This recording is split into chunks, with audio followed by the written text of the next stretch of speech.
आप ये बताइए, अगर बारात आने का न्योता नहीं है तो कहीं लड्डू बनता है, हलवाई आता है, कढ़ाई चढ़ती है? आप बताइए। इसका प्रमाण है कि पार्टी के अध्यक्ष को बखूबी मालूम था कि हमारी 350 सीटें आने वाली है, सब कुछ मामला सेट है, मर्जी से लड्डू बनवाओ, कढ़ाई चढ़वाओ। और वो लड्डू बने, 3 दिन तक कढ़ाई चढ़ी बीजेपी कार्यालय में, और वो लोग बटे, और लड्डू ज्यादा और खाने वाले कम। ये आलम है। दूसरा प्रमाण, इतनी भारी जीत, ऐतिहासिक जीत, इसके बावजूद सड़कों पर, कॉलोनियों में, गांवों में सन्नाटा क्यों है? चारों तरफ उदासी क्यों है? कुछ चंद लोगों को छोड़ दीजिए जो बिल्कुल अंध समर्थक हैं, जिनकी बुद्धि काम नहीं कर रही है बिल्कुल भी, जिनमें थोड़ा सा भी विवेक है। आखिर बीजेपी और आरएसएस के लोग भी उतना जश्न क्यों नहीं मना रहे? उनके दिलों पे उल्लास क्यों नहीं है? और खुद जो इस जीत के मसीहा हैं, प्रधानमंत्री जी और पार्टी अध्यक्ष अमित शाह जी, गृह मंत्री हैं, उनके चेहरे को देखो, स्पष्ट पता चलता है अपराध बोध कि हमने जो काम किया है, देश के लोकतंत्र पे जो डाका डाला है, हम लोग जनता के द्वारा चुन करके इस दोबारा सत्ता में नहीं आए हैं। ये स्पष्ट पता चलता है। टीवी पर देखो उनकी बॉडी लैंग्वेज। देश बदल चुका है, बदल नहीं रहा। संविधान बदल चुका है, संविधान बदल चुका है। संविधान की नींव में दरार आ रही है। इस बात को आप समझो, इस बात को आप सब लोगों को सोचना पड़ेगा।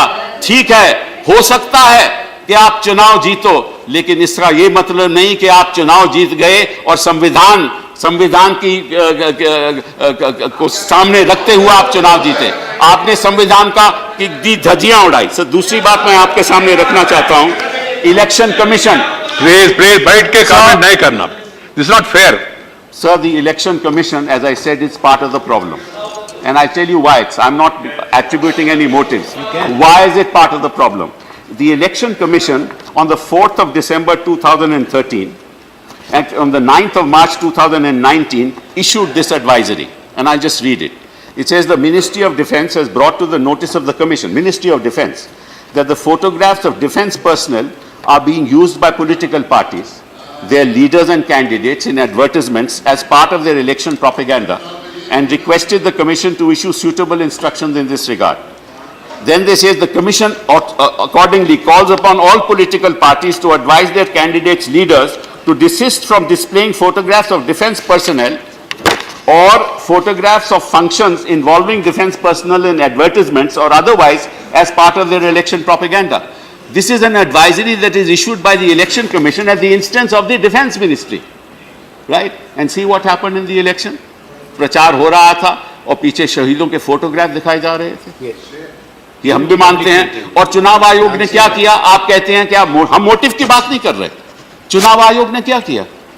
पीछे जब ये बातें हो रही थी, जब शहीदों के नाम पे वोट मांगे जा रहे थे, चुनाव आयोग क्या कर रहा था? सो रहा था ना? नहीं, this is not fair, this is not fair, this is not fair. It is a fact.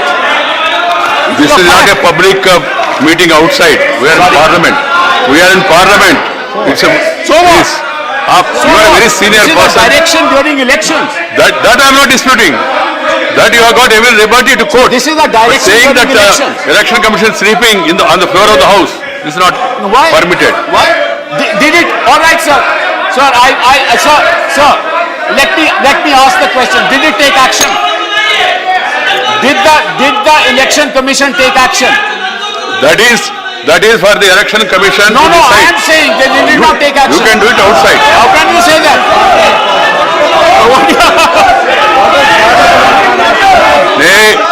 You don't want to discuss the larger issue of electoral reforms. The first speaker has put it in such a manner, flagging the issues. He did it. And also this side also, he has also explained constructively. If you get into तू मैं and nothing will be achieved. हमारा आपसे एक आवेदन है। आप लोग इच्छा नहीं तो फिर मैं क्या करूं? नहीं, these are मिनिस्टर जवाब देंगे, उनको बैसाखियों की जरूरत नहीं। आनंद जी आप बैठिए, बैठ जाइए। You frame everything as a question. Yes. No motives to be attributed to the We are election not commission. attributing any motives. Please, I'll modify my no motives to be attributed to the election commission. Nothing shall go on record. I modify my statement and say I did not see any action from the You election could have said commission. it like that. You could have said it Now, like sir, that. I remember way back in 2000, the next issue, and before I come to the EVM, the next issue is criminalization of politics. And I remember way back in 2014, our Prime Minister, at that time he was not the Prime Minister, he said, if I come to power, I have decided that when a new government is formed after May 16, I will set up a committee to find out what cases are pending against whom. I will not discriminate. I will not spare even BJP and NDA candidates. This is what he said in 2014. We are in 2019. Nothing has been done.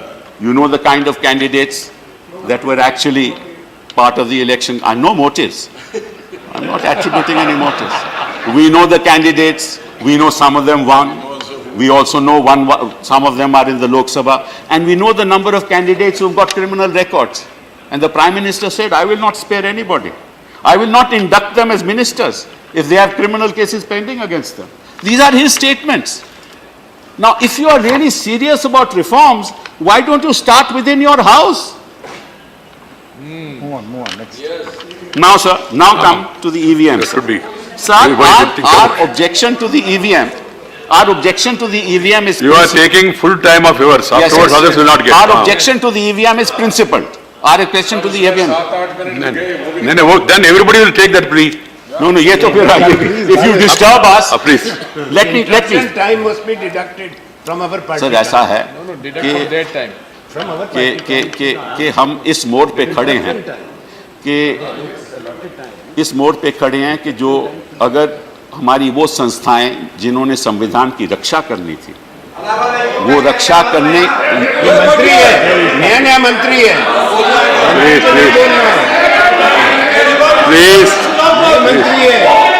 Please वो अगर रक्षा करनी बंद कर दें, क्योंकि आपको मालूम है कि under article 324 of the constitution the superintendents direction and control for preparing the electoral roll and the conduct of the elections is with the election commission.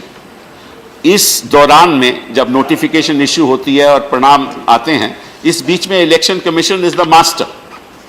अब अगर वही संस्था जो कदम उठाना चाहे उसमें अगर विलंब हो जाए तो उसमें फिर संविधान का नुकसान होगा।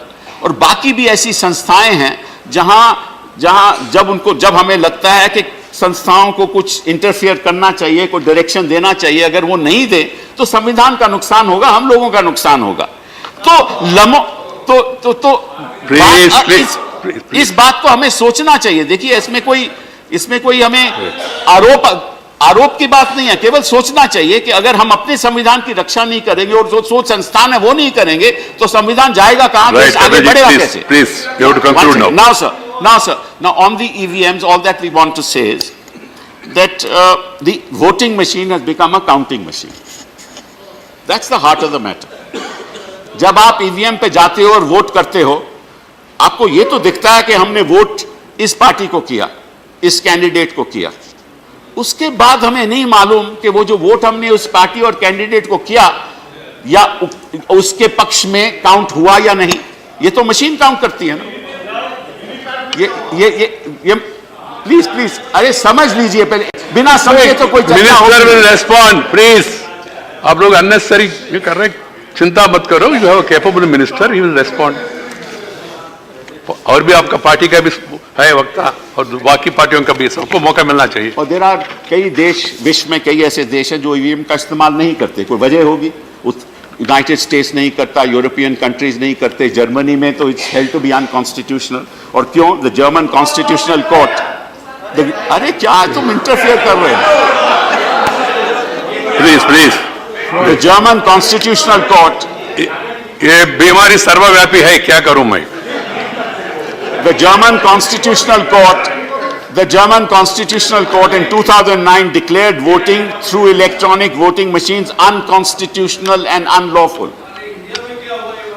This they did by insisting that the process of voting should be such as to be easily understood, verifiable and controllable even by the most ordinary voter. Right, Kapil ji, please. That's the question. I have to call the next man. No, one second. So allow me to. 5 minutes. It pains me even to tell you also नहीं, अगर आप कहेंगे तो मैं बैठ नहीं जाऊंगा। नहीं, प्लीज कंक्लूड। 5 मिनट की बात है।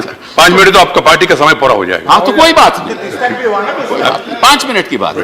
तो कहने का मतलब ये है, एक्सटेंड करना। कहने का मतलब ये है कि हमें नहीं, किसी को मालूम नहीं कि सोर्स कोड क्या है, किसी को मालूम नहीं कि प्रोग्राम क्या इसमें लोड होता है।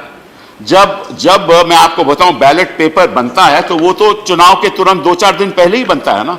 तो बैलेट पेपर का इलेक्ट्रॉनिक फॉर्म बनता है, एक इंजीनियर इलेक्ट्रॉनिक मशीन में जाता है और वो बैलेट पेपर यूनिट में डालता है, और जब वो बैलेट पेपर यूनिट में डालता है तो उसकी कनेक्टिविटी वीवीपैट पे करता है। वो इलेक्शन कमीशन नहीं करती, वो ईसीएल का इंजीनियर होता है या भारत इलेक्ट्रॉनिक्स का इंजीनियर होता है। और जब वो वहां जाता है वो कनेक्टिविटी वो आउटसोर्स होता है, और आउटसोर्स होता है। वहां क्या होता है क्या नहीं होता ना इलेक्शन कमीशन को मालूम, ना हमें मालूम, ना आपको मालूम, ना किसी को नहीं मालूम, किसी को नहीं मालूम। फिर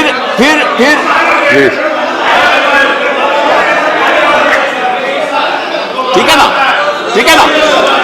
प्लीज भाई मतलब होने दीजिए, बाद में बाकी लोगों को भी मौका मिलना है। हुआ क्या कि 2018 में नवंबर 2018 में एक मंत्री साहब मुंबई गए और वहां एक इकोनॉमिक टाइम्स अवार्ड का फंक्शन था। वहां उनको एक सवाल पूछा गया कि लगता है ऐसा है कि सरकार बैकफुट पे है। 2018 की बात कर रहा हूं। तो उन्होंने कहा कि नहीं कोई ऐसी बात नहीं है, मैं आपको कुछ बताना चाहता हूं कि 2013 अगस्त सितंबर में हमने एक सर्वे किया था 2,03,000 लोगों का, और सर्वे से यह निकला कि 2014 की इलेक्शन में हमें पूर्ण बहुमत मिलेगी। मतलब कि उनको पहले ही 8 महीने पहले पता चल गया था। उन्होंने ये बोला, फिर उन्होंने ये बोला, यूट्यूब पे आप देख लीजिए, उन्होंने फिर ये बोला कि 2000 अगस्त सितंबर 2018 में भी हमने ऐसा ही सर्वे किया है। प्राइवेट कन्वर्सेशन को जहां भाषण हुआ उसको It's not a conversation, sir. This is not a conversation. It is. Please let me. You have to authenticate it. No, 1 second. I'm not making an allegation. I'm not making, sir. I just want. I'm stating. He said कि हमने सर्वे किया है। आप ही के मंत्री हैं, हमने सर्वे किया है। मैं आज आपको कह सकता हूं कि 2019 में हमें 297 से 303 सीट मिलेगी। वो तो क्या है, अपना अंदाजा है, बहुत लोगों ने अपना अंदाजा किया। क्यों? बड़ी अच्छी बात है, मैं कहता हूं बड़ी अच्छी। अब यार हमें भी गुर बना दो, हमें भी गुर बता दो कि 6-8 महीने पहले हमें भी पता चल जाएगा कि कितनी सीट मिलेंगे। हमें भी गुर बता दो, वो हमें भी कनेक्टिविटी दिला दो। Right, please. नहीं, I have to then name the people. It's not good. Please understand. Sir बस मैं एक अपनी थोड़ी सी पंक्तियां लिखी हैं, मैं करके कंक्लूड करता हूं। लम्हों की नजाकत को जो भी पहचान पाएगा, और इस नजाकत के मोड़ पे हम खड़े हैं। लम्हों की नजाकत को जो भी पहचान पाएगा वो ही हर चेहरे पे मुस्कान लाएगा, वो ही हर चेहरे पे मुस्कान लाएगा। तेरी सियासत में जो तूने लकीर खींची है, वक्त उसकी तस्वीर तुझको खुद ही दिखाएगा। धन्यवाद, thank you Kapil ji, thank you very much. अगर आप चाहते हैं गरीब हर वंचित इंसान की आवाज आप तक पहुंचे तो हमारे चैनल को सब्सक्राइब करें और बेल आइकन का बटन दबाना ना भूलें। देखते रहिए बहुजन हलचल न्यूज।